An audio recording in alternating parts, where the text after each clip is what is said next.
Chapter 796. Gustav's eyes radiated with bloodlust as he watched the three beating Boss Danzo up occasionally and tearing his flesh in different parts. Then a part where Boss Danzo responded sassily when they asked who he was made him nearly tear up as he chuckled. "It was just a good Samaritan. I don't know who he is," Boss Danzo responded. "Cut the crap. A good Samaritan, my arse. Reveal who he is now before you lose more blood." The slanted-eyes man with the ponytail voiced out with a threatening glare.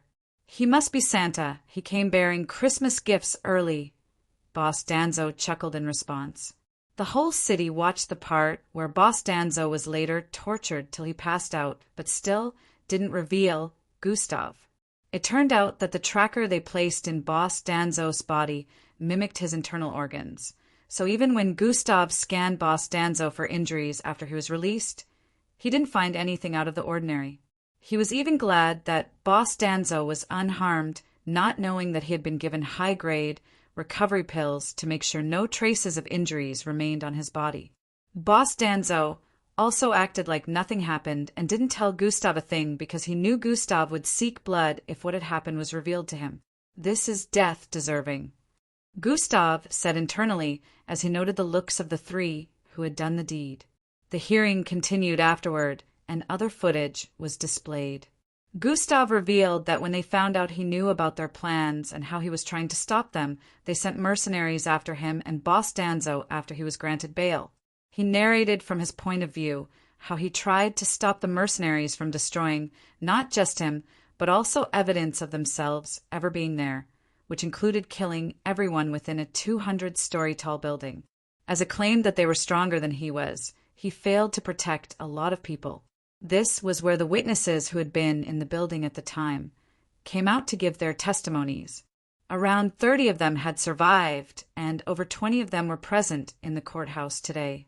There is no doubt that all these people were present at the first scene of destruction on that day, as news outlets had covered them and displayed every one of them in that location on the news. All of them kept mentioning how Gustav was the hero who had saved them on that day. Marshall and Carices came out to give a testimony of how Gustav had protected them as well, since they were on scene at the time. The short footage gotten from Boss Danzo's brain was the only one that could be found of when the incident was going down. Everyone was able to watch how much destruction was being wreaked upon the place by the three mercenaries who had attacked, and how much Gustav tried his best to hold them off and was failing. It got to the point where he was flung forward and managed to hit Gustav out of the way before the golden beam of light penetrated him. Carices and Marshall had explained that they hadn't it, since this was requested by Boss Danzo himself. It was also well proven through the footage that this was so, and Boss Danzo had managed to save Gustav by giving his own life. Everyone saw Boss Danzo as a hero at this point, and every bad thought they had of him in the past vanished. Gustav narrated the rest of the story on how he had taken care of the culprits by using an enhancement drug that caused side effects on his bloodline, causing him to fall asleep for a long time, which was why he didn't turn himself in all this time. He also admitted to causing the destruction in all the locations where the supposed viruses had been distributed to keep the rest of the city and the world as a whole safe. There were different footage of him being in the reddish-black form that flew above the city, so it was confirmed that it was Gustav using an enhancement drug to boost his power. The witnesses in the first scene of destruction who got saved mentioned that if Gustav had been trying to cause a senseless massacre, he would have killed them afterward instead of killing the three mercenaries and leaving the location to destroy the locations where the virus was being distributed. After everyone that had one thing or the other to say had said their piece and Gustav had answered every question that needed to be answered, it was now time for the judges to pass down their verdict. Gustav Crimson has committed manslaughter and destruction of both public and private properties worth hundreds of millions. The judge in the middle paused as he got to this part. He could sense someone giving him a death glare from the corner of his eye, but he tried to remain calm as he continued. On the premise of preserving the lives of many others within the city and the world as well. He paused once more upon getting to this point. Originally, Such an offense would result in getting sentenced to a maximum mixed-blood prison, but as we have seen today, Mr. Gustav Crimson had displayed a heroic deed by causing a little destruction to preserve what would have caused an outbreak that could potentially wipe out 1 million more people than the ones deceased. The middle judge once more made a brief pause. At this point, tension was being spread across the city, and everyone watching was intrigued, waiting for the sentence to be passed.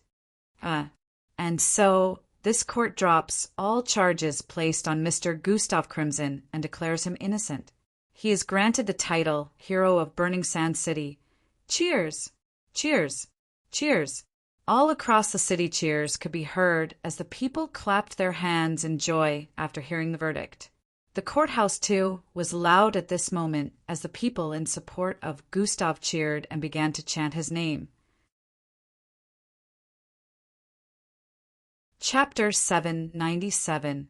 All across the city cheers could be heard as people clapped their hands in joy after hearing the verdict. The courthouse, too, was loud at this moment as the people in support of Gustav cheered and began to chant his name. There were still a few unsatisfied people after hearing the verdict, but a majority of the people in the city and those watching the broadcast across the world were glad Gustav was now free. After all, if such an outbreak occurred, who knows what would have happened to the world? All this was made up by Gustav after all, but no one, except for Miss Amy, Sir Zill, Carices, Marshall, and the rest of his friends knew about the real story. Gustav had made himself come out a hero, overturning the entire situation for the better. He walked out of the light confines afterward and gave the judges eye contact before a smirk appeared on his face and he turned around. The cheers in the vicinity were still loud as Gustav walked through the aisle towards the exit, while Angie and the others also stood to their feet and surrounded him like bodyguards once more. The same situation that had played out upon their entry into the court happened once more. The press was trying to get statements from him, but Gustav chose to remain silent as he moved towards the aircraft parked up ahead. He had already said everything he wanted to say about the case within the court and wanted to put this whole case behind him as soon as possible. Miss Amy appeared outside a few moments later and met Gustav standing outside the aircraft with the others. "I'm guessing my title as an MBO officer has been reinstated," Gustav said to Miss Amy. "The case is concluded now, so yes," Miss Amy responded. "Good. I need to take this aircraft to an MBO hold," Gustav voiced out while putting his arms in his pocket. "Take it," Miss Amy said with an unbothered expression. Gustav nodded and jumped into the craft. Angie, Eldris had confused expressions on their faces like they could tell something was off. Angie was about to step onto the stairway of the aircraft when Gustav pressed a button by the side, causing the door to begin closing up. "I need to take care of something real. Quick, guys. I'll meet you back at the apartment," he voiced out as the door closed up completely, leaving all of them on the outside. "I wonder where he's going," Matilda stated with a suspicious look.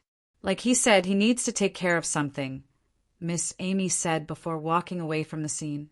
ZZHH, the aircraft engine lit up, and in the next few moments, it lifted up into the sky and disappeared into the distance. When did Gustav learn how to pilot an aircraft? What did we miss? E voiced out, "It's probably on autopilot. If the distance from here to his desired location is not too much, autopilot can handle the flight," Eldris explained. "Oh, I guess that makes sense," he responded with a wry chuckle. "What is he up to now?" Angie said, while pouting lightly in dissatisfaction. "Definitely nothing nice, knowing Gustav," Eldris responded as he stared in the direction the aircraft disappeared in. Minutes later, within a dark cell, Gustav squatted in front of a man with a long brown ponytail and slanted eyes who was currently backed against the wall with a look of fright. This man was Detective Borsch, who was the leader of the three who had brutally tortured Boss Danzo during his time in the precinct.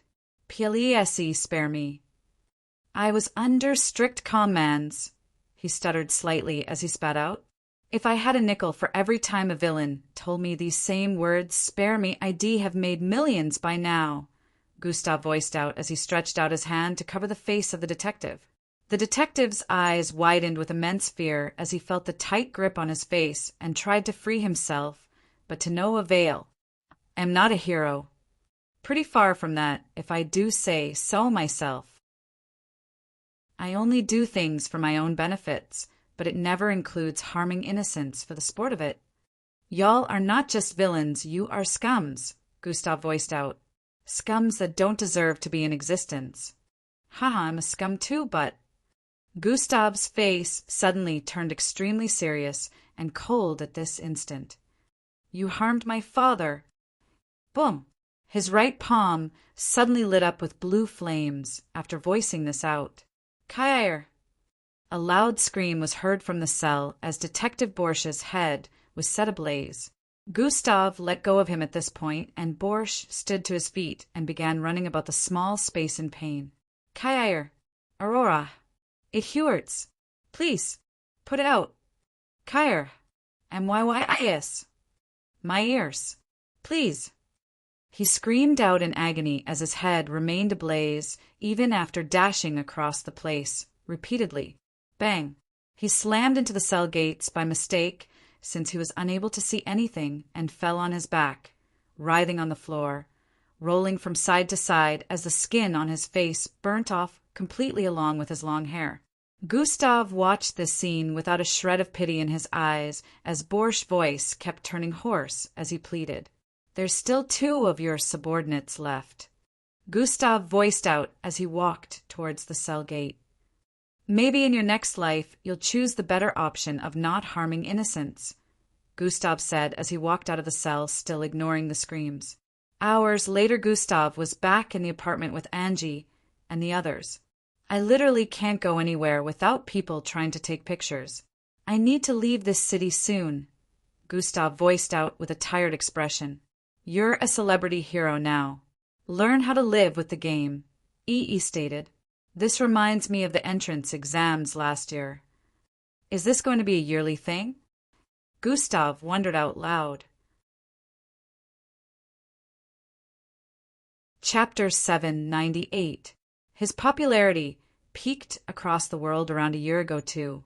He had to face issues like this, but when he got out of camp for his mission, he wasn't as recognized as back then. The whole popularity saga was coming to an end, and he was returning to being unnoticed by the world.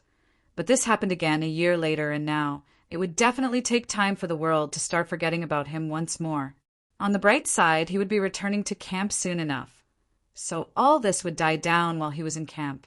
He just hoped that a year later he wouldn't be put in the spotlight by another event. Little did he know. "Where did you go earlier?" Angie asked. "Just had to deal with 1 or 2 things. Nothing major," Gustav responded while recalling the image of burning skulls in his mind.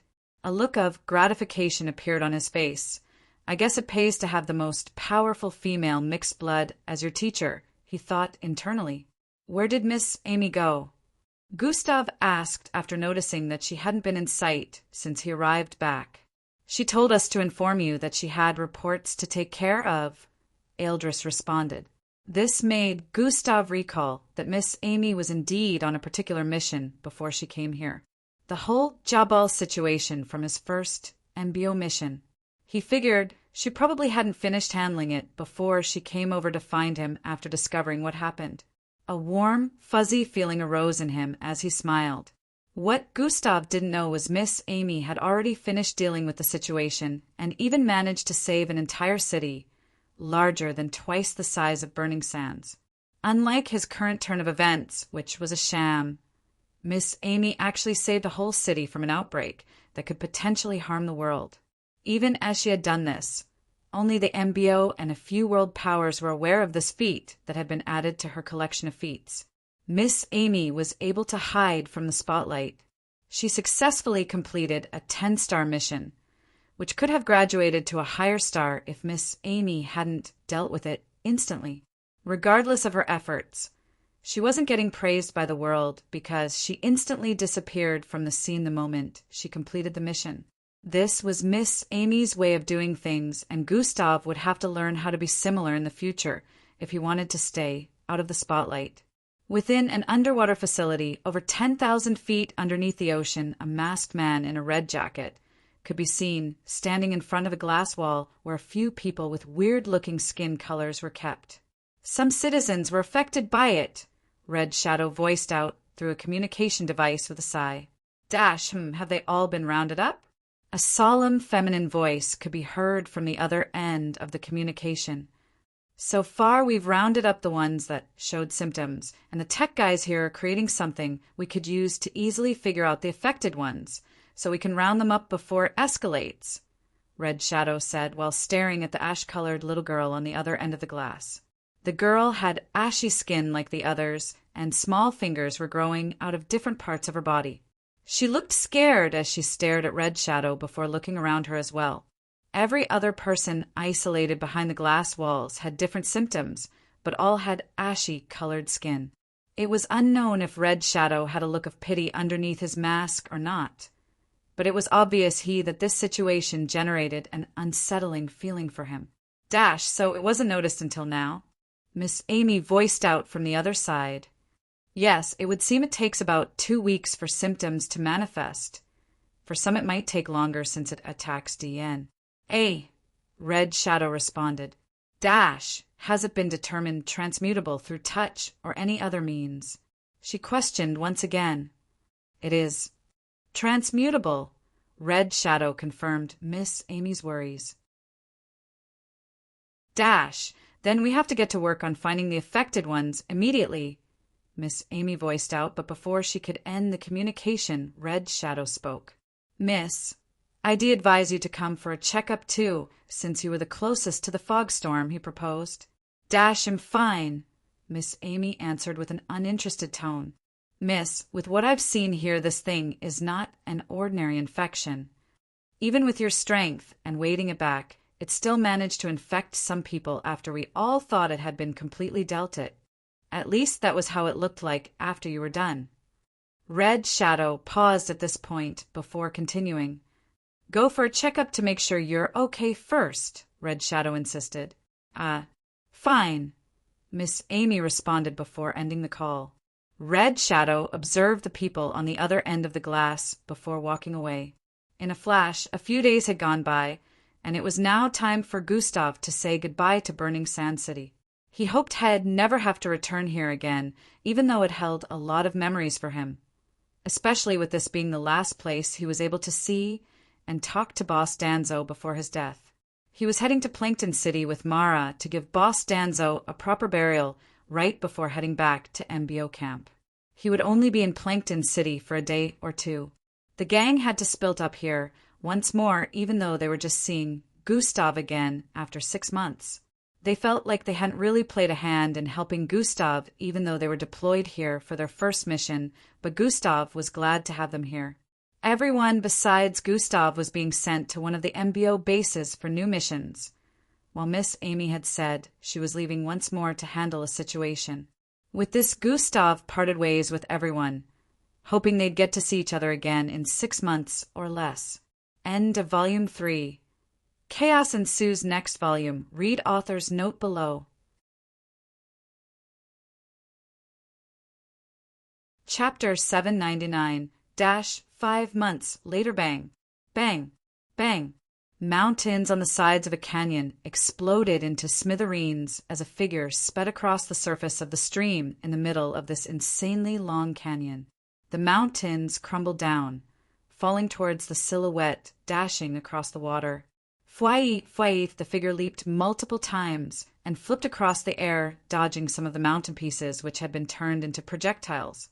Truin, 2 flying mechanical humanoid bots, appeared on both sides of mountains along the canyon. Circular head-sized flying machines appeared on both sides as well and began shooting out blue pencil-sized beams towards the figure running across the stream.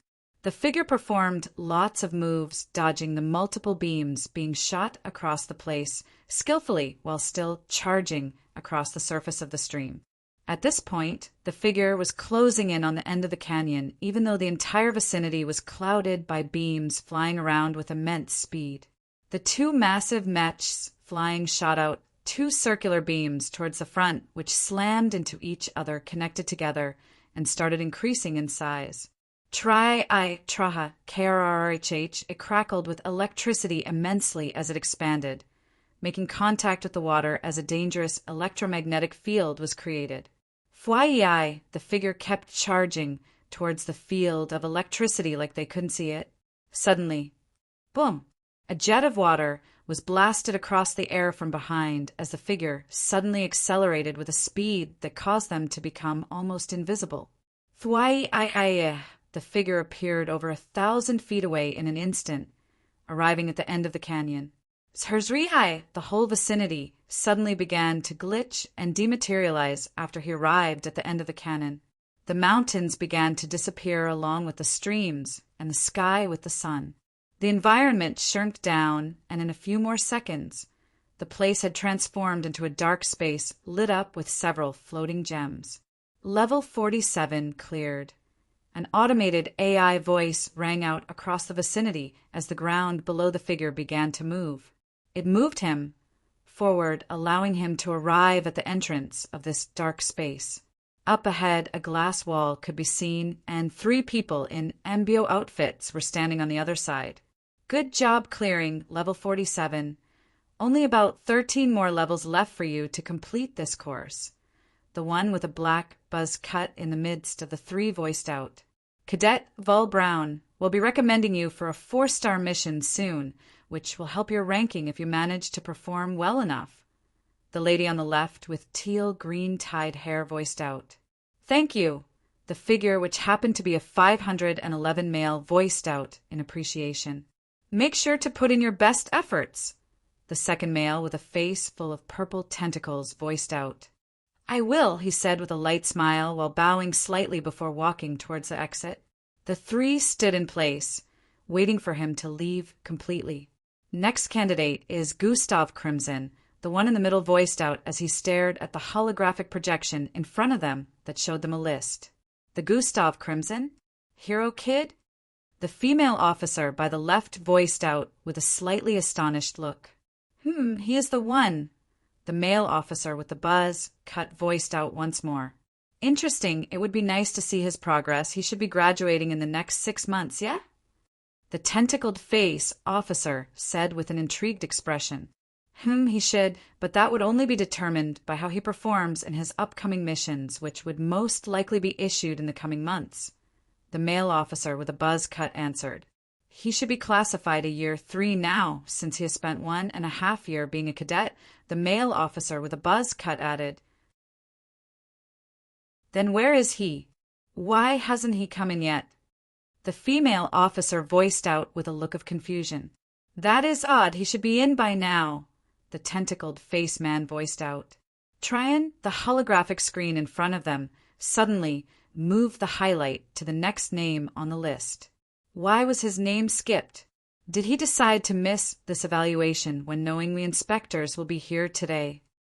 The female officer voiced out with a tone of annoyance as she stared at the screen. Fayez, the door behind them slid open and an MBO training officer walked in. Where is Cadet Gustav? The female officer with the teal-green hair voiced out. Officer Crimson already completed this course some time ago. The AI was just following the program. Since a completed course cannot be redone, the MBO training officer voiced out. It would seem every other person that had arrived here to scale one level or the other were only trying out the levels they had stopped initially and were unable to go beyond. If a cadet had already passed all the levels, they would be unable to participate in this course anymore. What did you say? He completed all the levels already? Aren't there 60 levels in this course? The inspectors voiced out in disbelief. Yes, there are 60 levels, and he cleared the last one a few days prior to your arrival. The training officer responded. The last cadet that had just cleared level 47. The inspector with a tentacle-like face stated. Cadet Vol Brown? The training officer voiced out. Yes. Isn't he in his final year? The inspector inquired. The training officer understood their looks of disbelief and smiled as he responded, Yes, he is. Officer Crimson is quite spectacular, being amongst the first 30 cadets to complete all 60 levels of this course and being the first and only cadet to complete this course amongst his fellow second years. The inspectors stared at each other in shock. Unbelievable. This was the thought circulating through their minds. Chapter 799. 5. Higher-ups debate regarding Gustave. A few of high-standing MBO officials were holographic projections, since they couldn't attend the meeting in person. But it was quite obvious that this was an important meeting, since Gustave was involved. Revoke his MBO title. One of them voiced out, as it would seem the meeting already begun. There's no definite proof that he's the culprit. Another one voiced out. The witnesses say he transformed into the dark and reddish creature from the reports that was seen floating above the places that were destroyed. The power level is bordering on peak delta and beginning beta. According to the stats, he's supposed to be a Falcon ranked. It simply doesn't make sense that a first-year cadet would be able to perform a feat that even veteran officers would be unable to. He still needs to be brought in for questioning. The world government demand answers. He has been declared missing even though he's supposed to be in the city. That's proof enough that he is deeply involved in this incident. An innocent person wouldn't hide. The officials argued back and forth as a side stood on the theory that Gustave would not be able to perform such a feat since he was still a cadet, while the other side were sure he was deeply involved if not responsible, which was tarnishing the image of the MBO. It became a debate on whether or not to revoke him MBO title and how to find him. The MBO still had their methods, but to actualize some methods, harsh decisions would have to be made. A middle-aged-looking man with a double-tipped green arrow tattoo on his chin area, along with a long green braided hair in the middle of his head, was at the front of the table. This happened to be the most important position around the table. However, he still hadn't said a word yet and kept listening to the others argue. I suggest we implement the life sign tracking apparatus and find him instantly. You know what the side effects are. Is anyone willing to negate it for him, or are we just going to let him suffer it when we are not sure if he is truly responsible for the incident? Tough situations require tough measures. The whole place quietened the instant the middle-aged man with the one strand of green braid made a loud hum. Everyone turned to face him, since they could tell he was about to say something. Has his mentor been informed yet? The man questioned. Young Miss Amy is currently on a mission, so I don't think she has been informed, one of them answered. It has only been 4 days since the incident. No drastic steps shall be taken yet, the man voiced out. Yes, great Commander Merbies. Every official in the vicinity answered in unison.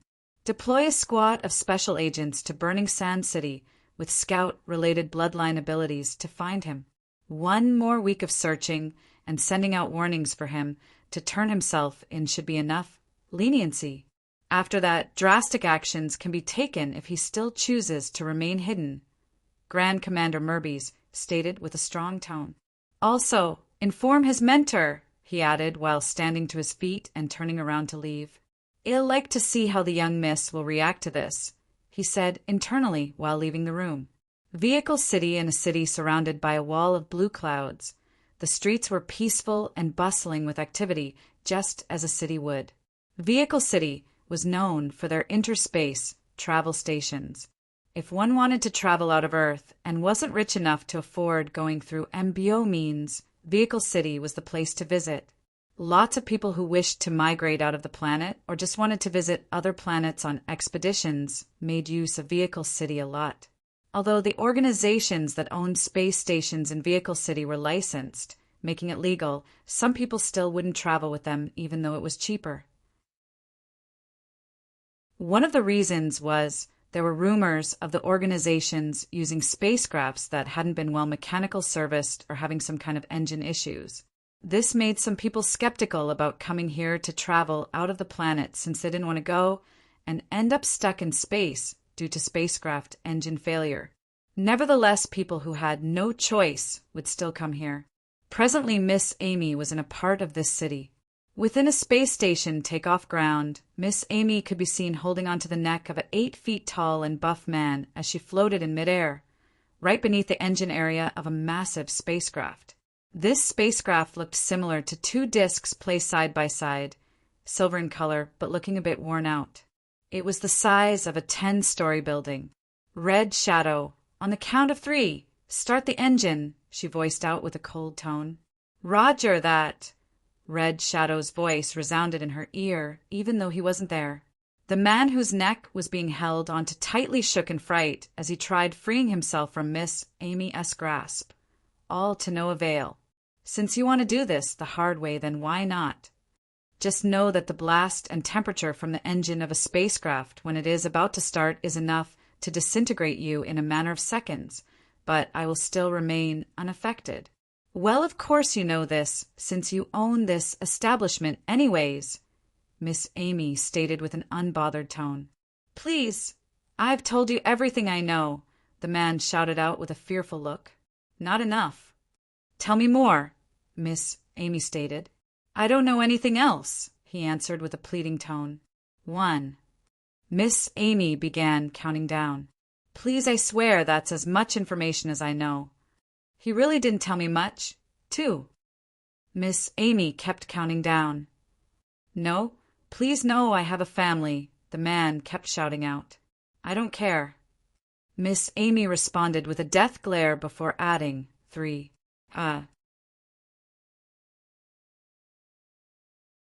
Chapter 800. Although 29 other cadets had also cleared this course, it was spectacular not just because cadets in their final years were numbered in the thousands, but this meant that every other cadet that had completed it was a final year cadet. A final year cadet was 2 classes above the second years, and yet a second year had managed to finish a course that many other seniors hadn't completed. "Are you sure?" One of them had to ask again. That's why his name was skipped on the list.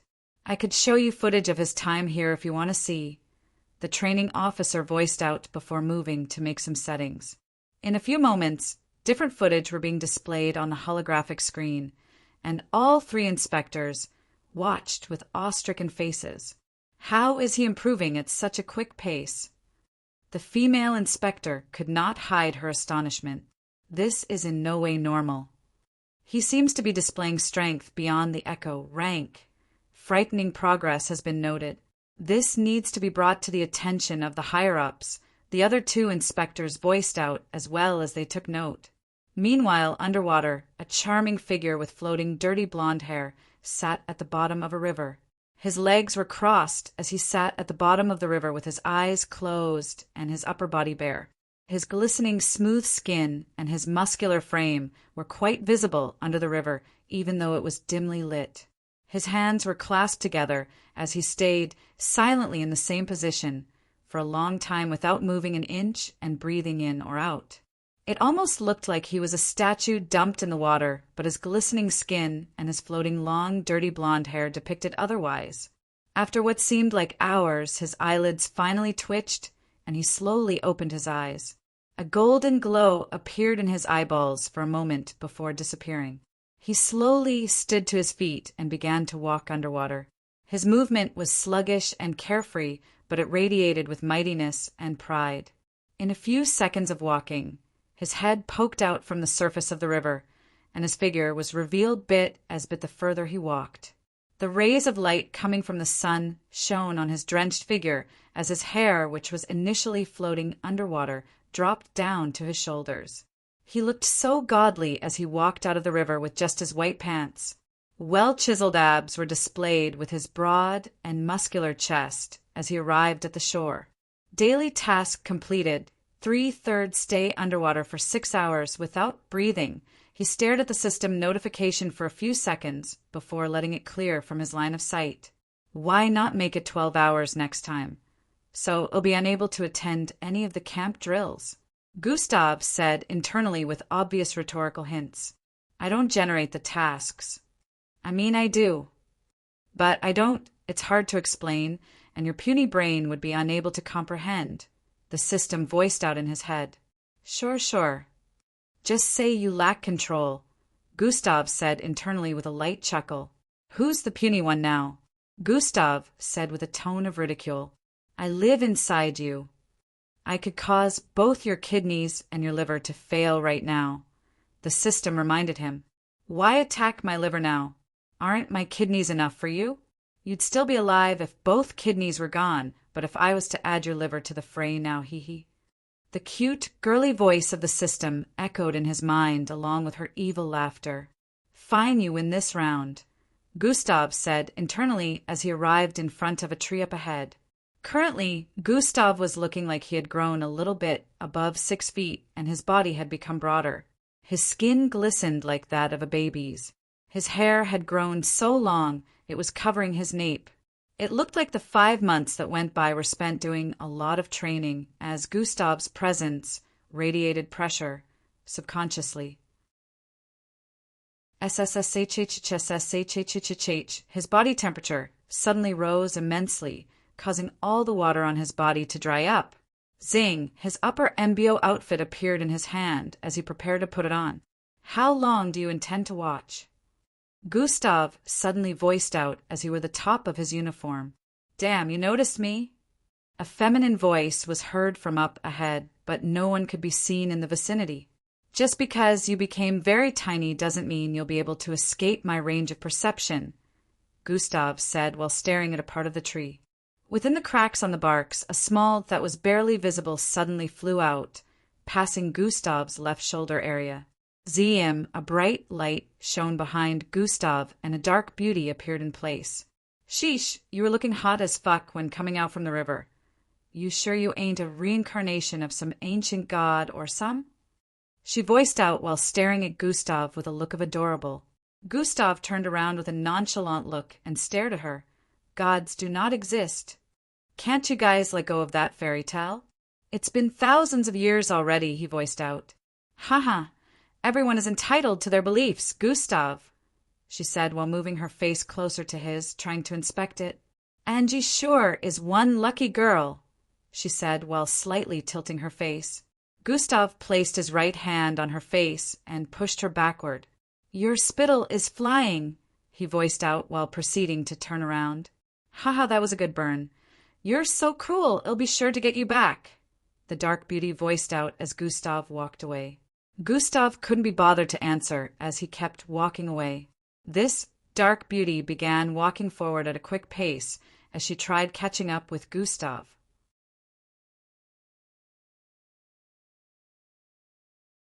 Chapter 801. This dark beauty began walking forward at a quick pace as she tried catching up with Gustav. She was 59, with puffy curly hair and glamorous dark skin. Presently, her face was an epitome of beauty mixed with an expression of goofiness. She had a curvy figure and massive body assets behind and in front of her, making her shape look incredibly alluring. Her full lips, which had a mixture of pink and chocolate color, curved at the edges, depicting just how jovial she was as she ran circles around Gustav. Ada, stop following me, Gustav voiced out. I thought we were going to spar today, she said while bouncing around the place. We sparred yesterday, Gustav reminded her. Yes, I lost. I want a rematch, Ada responded while still jumping around. You said that yesterday. And the day before. And the day before. And the day before. Gustav voiced out as his eyes dropped.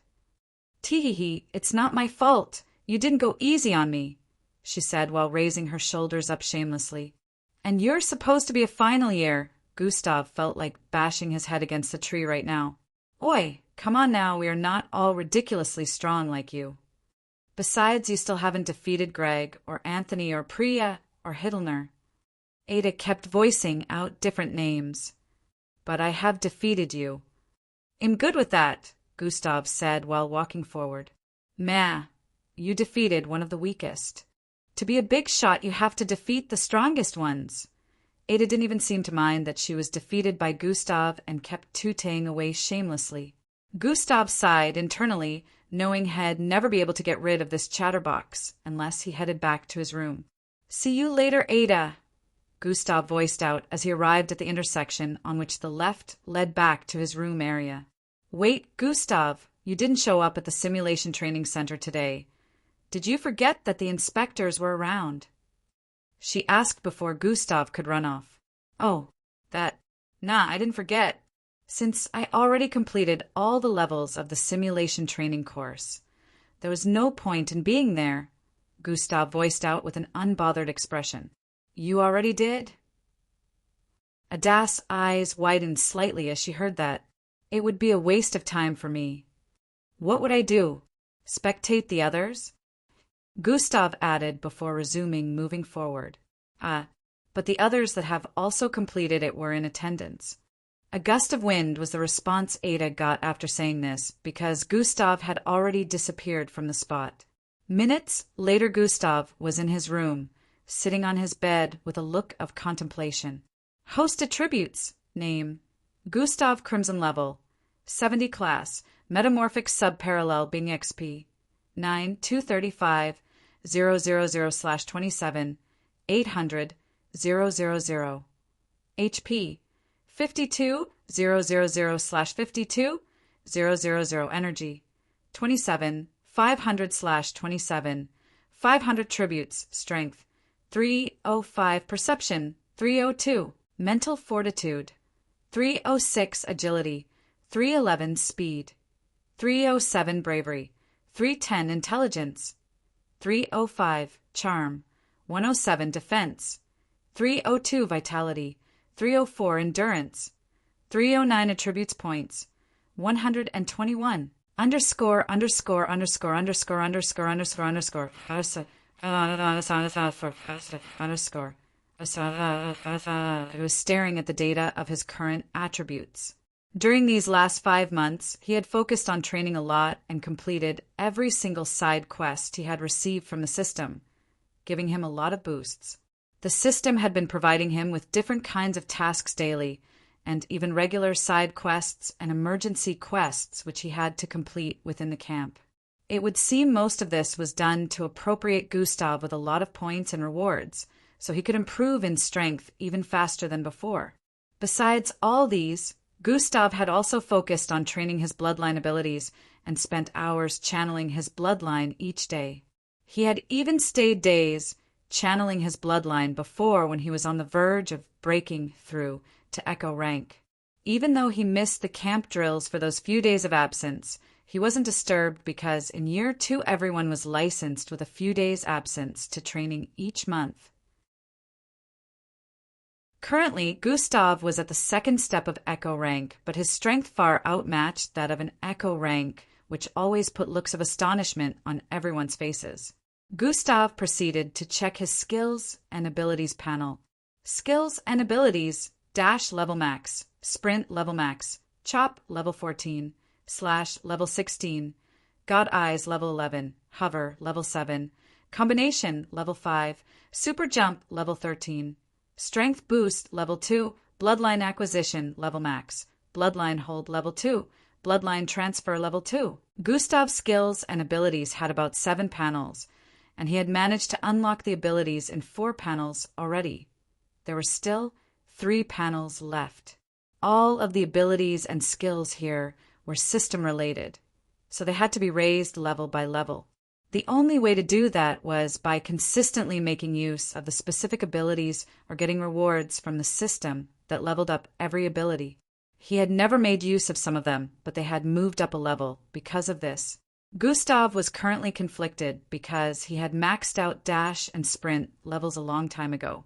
His speed was still increasing due to the points he added to his speed attribute points daily and his continuous growth in bloodline rank, which would get boosted even further whenever he activated sprint and dash. However, he didn't want this to be the limit for them, even though there was still a combination available to surpass that limit. But even with his thoughts and desires, there still had been no change in any of them even after repeated usage over the last 5 months.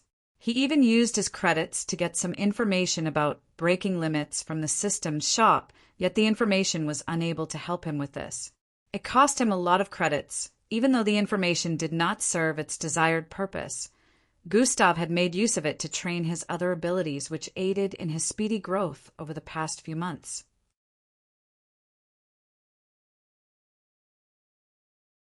Chapter 802.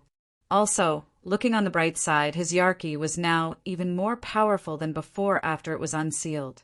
His Yarki had evolved. Not only was he able to use its initial ability on a larger scale, but even a new ability had been added to it. Gustav closed the panel after some time and checked his progress on the 5-year quests. Quests, duration, progress, 24.80/100%, duration, progress 29, 32/100%, time elapsed 1. 5 years, the first quest's progress, still hadn't changed since he got the research material from Sir Zilbak in Burning Sand City. He had managed to acquire 2/4 of Sir Zil's research compilation on the disappearance of Humbad, which boosted his progress. This is proof that he was on the right path, but right now Gustav was actually trying to check his progress on becoming the most powerful mixed blood on Earth. Just how powerful is this person? I know the most powerful is either Miss Amy or the famed Jack Sherwin. Even with all my training progress, coupled with the boost of the system, I haven't even managed to reach 30% of their strength. Gustav was a bit disappointed as he saw this. In the next 6 months, only 3 years would be left for him to complete these quests, and he felt his progress was really staggering. The higher a mixed blood climbed in strength, the harder it was to get to the next level, which was what made Gustav worry the most. He could only decide to put more effort into training and hope it would be enough. Gustav hadn't forgotten the 1-year quest he was issued 6 months back. Duration, time elapsed. This was a quest he would need to plan intelligently before he could complete it. There was not nearly enough time to do, so after his situation in Burning Sands City months back, he had to return to Plankton City to give Boss Danzo proper burial rites. He stayed there for about a day more, spending time in the neighborhood which had turned peaceful. He also has Angie's family. After spending some time in Plankton City, he traveled to Bree Human City to get the 2nd quarter of Sir Zil's research, which he then brought back to camp. There was no time to try and complete the 1-year quest, so he already decided he would handle it when next he was given the chance to come out of the MBO camp. He also had to make plans because he would literally be committing a criminal act in one of the most secure locations in the world. He didn't have any intention of messing things up or letting something similar to what had happened in Burning Sand City repeat itself. My next mission should be issued a month from now, Gustav thought out loud. This was his current focus as of now. The instant he was issued a mission and managed to complete it, he would embark on this research mission before the 1-year duration was up. He would only need 1 day to complete the mission after all, since it would be infiltration and extraction, but he had to plan longer than that. So the quest could be completed without a hitch. Gustav was also itching to leave camp and test out all the new abilities he had acquired and those he had upgraded in the real world. It had been over 5 months since he engaged in any serious combat, but he had a feeling that would be changing soon enough. Come. He heard a knock on the door which brought him out of his reverie. Closing the system interface, Gustav moved towards the door to open it. He saw 2 boxes in front of his door, one white and the other blue. Gustav already knew whoever knocked earlier only came to deliver this, so he picked them up and moved back in. The white box was a familiar one he was already used to, but Gustav's eyebrows were furrowed as he stared at it. Even though he didn't open it, he already knew that the box was empty. Looks like no one issued a challenge this time, Gustav voiced out as he kept the box by the side. The white box was usually delivered by every month's end, and this was also where cadets of the same years would issue challenges to special class cadets for a chance to take their spot. A lot of second years had returned months back from their first mission and resumed training normally with Gustav. Most of them were normal cadets, and only a few were special class. Gustav would still occasionally get challenges from 1 or 2 persons, but now it would seem everyone from his set had accepted the fact that he was unbeatable, so nobody bothered issuing a challenge this time. Angie E., Eldris, Falco, Elevra, Matilda, and the others still hadn't returned to camp yet. Gustav suspected that they were either issued a very difficult and time-consuming mission, or they were given another mission after completing their second. Either way, he was sure all of them would most likely be returning soon before he left camp once again on his next mission. Gustav proceeded to check the blue box, which was where personalized challenges not relating to the monthly challenge were placed. 5 small round devices could be seen inside, which meant Gustav was issued personal challenges by 5 different people. He proceeded to check them one after the other, causing rays of light to shoot into the air, forming holographic projections, which passed across the challenge as well as the challenger's information. After checking through all 5 issued challenges, Gustav had a slight look of excitement on his face. Interesting. All 5 of them are final year cadets, and they seem pretty high up on the rankings, Gustav voiced out with a look of intrigue. Looks like I might be able to use more strength compared to my spars with Ada.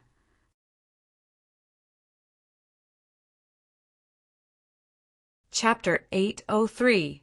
Looks like I might be able to use more strength compared to my spars with Ada, Gustav voiced out loud. He proceeded to pick yes to all of the challenges, wanting to test his strength level properly before he left the MBO camp next month. He noticed that the date of 2 of these issued challenges fell on the same day, while another 2 fell on the same week, and the only earliest one was on a different week and day compared to the others. Next week? Huh, Gustav said with a contemplative expression. He didn't mind the dates being like this at all.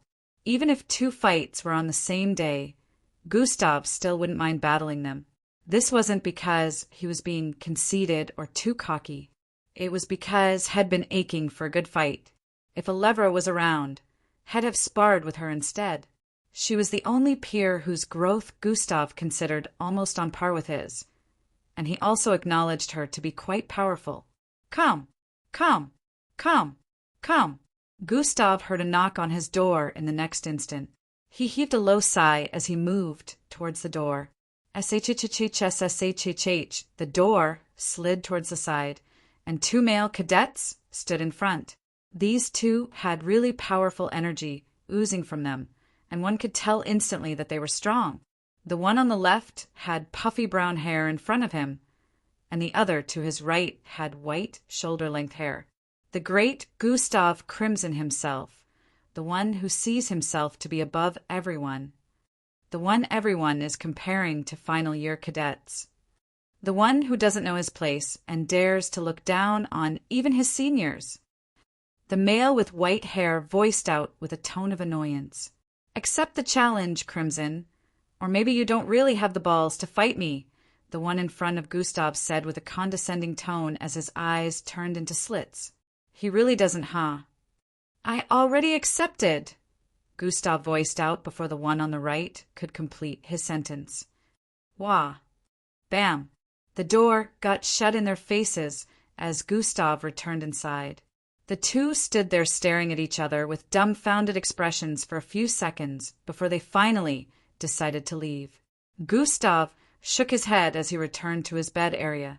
Was there really any need for that? Gustav was disappointed that these final year cadets thought he would refuse the challenge and even decided to come here themselves to force him to accept. It would seem they were desperate in wanting to defeat Gustav and show the whole of the MBO camp that they were still better than Gustav despite his rising popularity. For the stunt they had just tried to pull, Gustav made a decision in his mind, not only to enjoy the battle but also to humiliate them before winning. In an unknown wilderness in a part of the earth, a silver blur raced across the yellow sands as blasts rang out all across the place. Boom, boom, boom. She was fast enough to outrun all these explosions as she kept darting across the place in a zigzag fashion.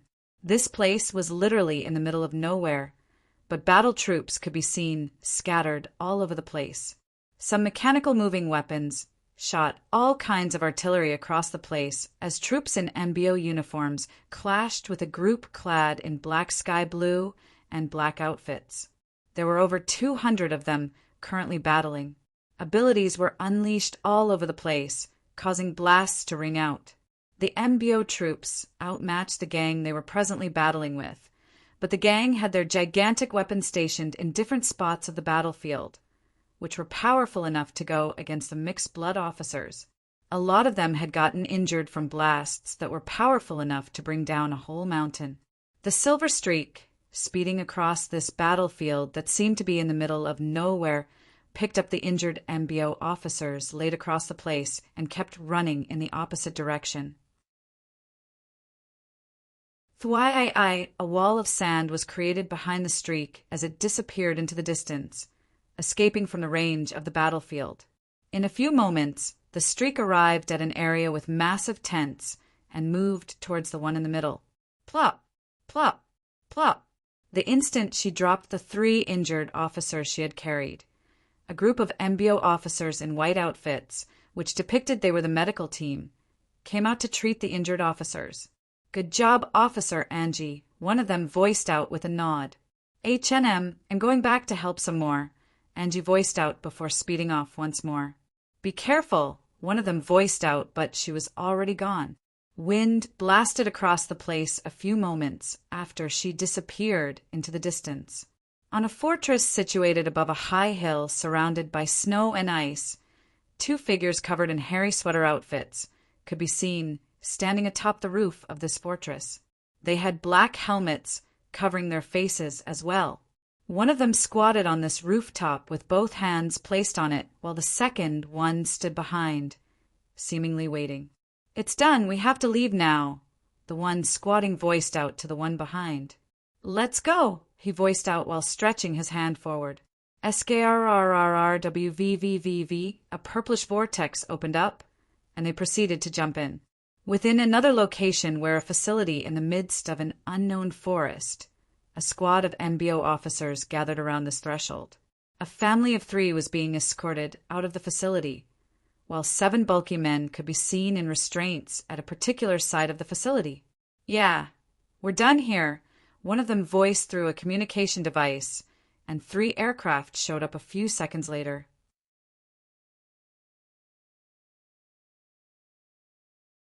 Chapter 804.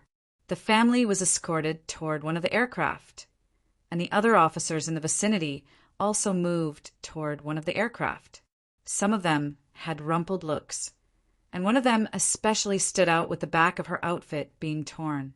She had 3 purple pigtails and a purple head tie wrapped around her forehead. There were small injuries on her beautiful face, but she seemed fine. Her expression didn't display any form of pain as she walked toward the aircraft as well. "Good job, Officer Elevera," the man who had called on the aircraft to show up voiced out to her as she arrived at the entrance of one of the aircraft.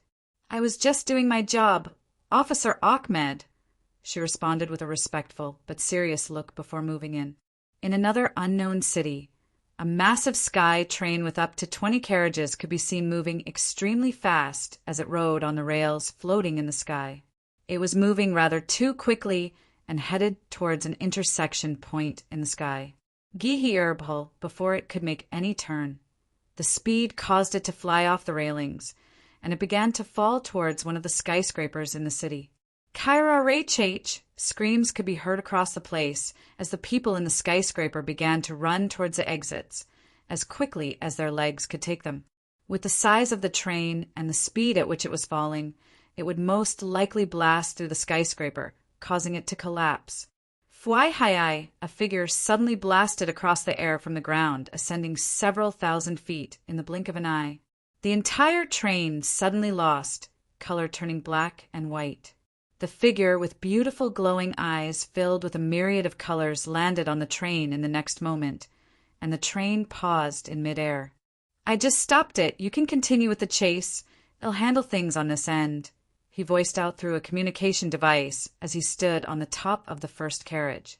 All across different parts of the world, Angie, Eldris, and the others were finishing the missions they were sent on. They had also made considerable progress with their bloodlines and would be returning to camp much sooner than Gustav thought. Right now, Gustav was on his own, and it had been this way for over 5 months now. This was also how he came to know Ada, a final year cadet